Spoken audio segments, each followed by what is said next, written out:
Hello everyone, I'm from Forum, a non-profit organization based here in Madrid, but we're also doing activities in Barcelona and other cities of Spain.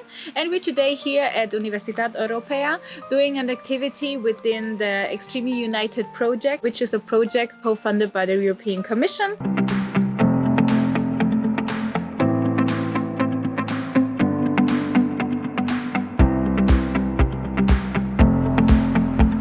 We are the International Club, the art club of the Universidad Europea, and we are a group of students interested in international relations and the global affairs.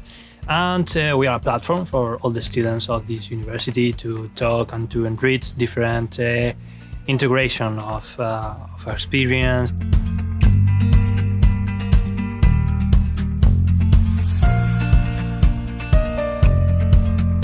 Hi, my name is Yuna and I'm from South Korea. My name is Beyzanur. I'm from Turkey. My name is Francesca. I'm Italian. My name is Kinda. I come from Libya. My name is Antonio. I'm from Uruguay. My name is Ida and I'm from Norway.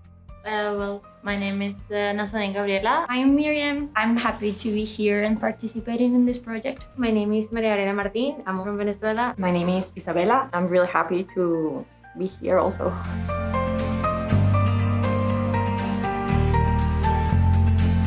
Okay, so now we're going to start with the topic. The first topic is intercultural co-working. Have you ever worked on an intercultural team? If yes, please, hand up. Okay, so if yes, what do you consider the most important skill for a successful working together on a team? For me personally, I think respect is probably the most important thing. If you don't respect that other people are different from your culture, you're not going to be able to work good in a team. We need to try to understand and being open. If you don't want to understand someone, you're not going to respect, neither having patience. So yeah, for me it would be the key, being open-minded. I think it only gets easier if you're willing to learn about it. Because it's not only the experience, because if you don't have the information of the backgrounds of the people or how they work, like in classes we have seen about cultural differences and how each culture works.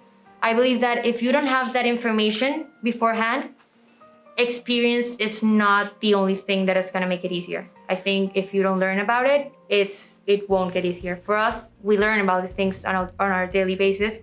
And I think that's the reason why it's easy for us to talk about very important topics and very, polar opposite type of point of view. So I think learning, that's how it gets easier. Have you ever experienced a cultural clash in a co-working environment? Usually, Venezuelans tend to speak a lot and speak their mind in class and be very vocal about everything. And something that I had to learn was to sometimes, the word is not suppress, because I don't suppress it, I still talk. But to understand that, you cannot talk all the time, or that participating is not as common or as normal as it is in Venezuela. Sometimes when in the class, I have some opinion, but I just get to speak because it's like we are in the class. Because in Korea, I used to more the receptor class and then just listener. Yeah, that was my position. When I'm here, I'm very much, I feel like I could be more Chilean, more Iranian. And when I go back to Norway, I'm more Norwegian. So you kind of learn to adapt to your, to your circumstances. Would you prefer to work in an individualistic or collectivistic country? When I started the career, I thought that I liked to work by myself. I didn't enjoy working in groups, but I think what I'm studying, international relations, made me learn how to actually love and enjoy working in groups. You learn so much. I think that in that sense, it is all about effectiveness. So depending on the work, it is kind of, okay, I have to work by myself because this task requires, for instance, lots of research and it depends on objective data, so that you can do it by yourself. But for instance, when it comes to culture, like now, it is better to have different opinions. The situation, we are 4 million outside Venezuela. So we support each other even if we don't know each other. I think I met them today and whatever, if anything they need, I will support them and I will enjoy being more with them than by myself. Can you explain the education system in your country? So in Italy, the system is kind of different. So for us, if you think that choosing at 18 is pressuring, we choose at 13. Okay, we choose in middle school, so last year of middle school. We choose what high school we want to do. It's just like being super under pressure. Every day you have to choose something. And if you choose it wrong, that will be very dangerous for your whole life. But there are some people that are left behind because they are not able to keep going on under that pressure.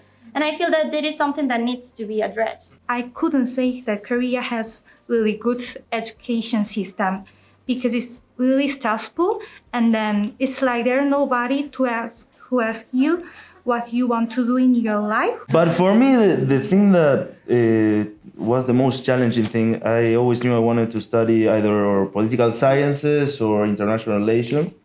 I knew that at fifth year.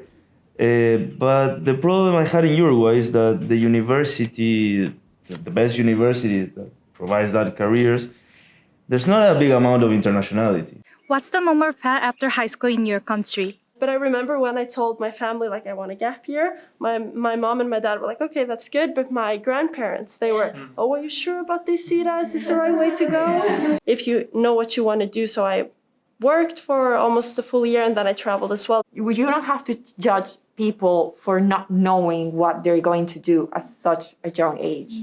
And we don't have to pressure and we don't have to feel bad. Sometimes life conditions just doesn't let you to continue. For example, I'm 20 years old and I'm first year student at university. But the reason of is that I'm, for example, a refugee in Spain. So it took 2 years to come here and I faced many difficult situations and very different conditions. And the experience that I gained was much bigger than maybe the experience that I could gain in a high school. From the iClub part, we want to thank you all for coming. I want to highlight just from the first topic some words that you have said, like we need respect, patience, we need to be open-minded. The personal beliefs are different, but we don't have to face that these differences are, you are better, I am worse.